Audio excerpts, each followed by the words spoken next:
'Twas the night before Christmas, when all through the house not a creature was stirring, not even a mouse. The stockings were hung by the chimney with care, in hopes that St. Nicholas would soon be there.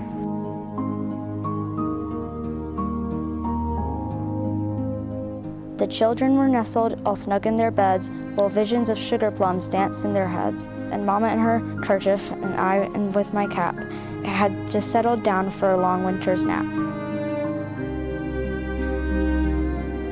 When out in the lawn there arose such a clatter, I sprung from my bed to see what was the matter. Away to the window I flew like a flash, tore open the shutters and threw up the sash. The moon on the breast of the new-fallen snow gave the luster of midday to the objects below, when what my wondering eyes should appear but a miniature sleigh and 8 tiny reindeer. With a little old driver so lively and quick, I knew in a moment it must be St. Nick.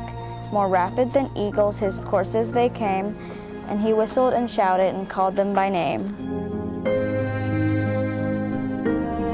Now Dasher, now Dancer, now Prancer and Vixen, on Comet, on Cupid, on Donner and Blitzen. To the top of the porch, to the top of the wall, now dash away, dash away, dash away all. As dry leaves that before the wild hurricane fly, when they met with an obstacle, mount to the sky. So up to the housetop the coursers they flew, with a sleigh full of toys and St. Nicholas too. And then in a twinkling I heard on the roof the prancing and pawing of each little hoof.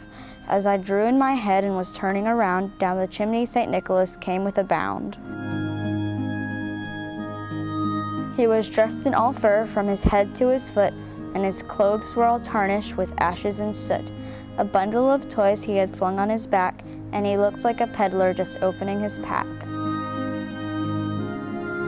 His eyes how they twinkled, his dimples how merry, his cheeks were like roses, his nose like a cherry. His droll little mouth was open up like a bow, and the beard of his chin was as white as the snow.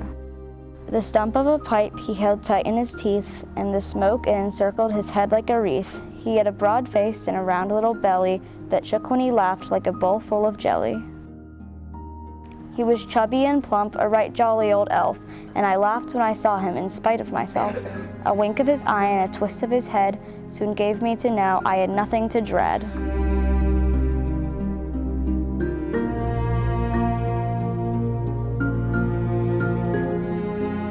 He spoke not a word, but went straight to his work, and filled all the stockings and turned with a jerk. And laying his finger aside of his nose, and giving his nod, up the chimney he rose.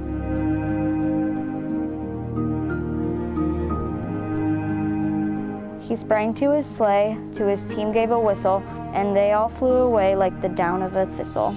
But I heard him explain, ere he drove out of sight, Merry Christmas to all, and to all a good night.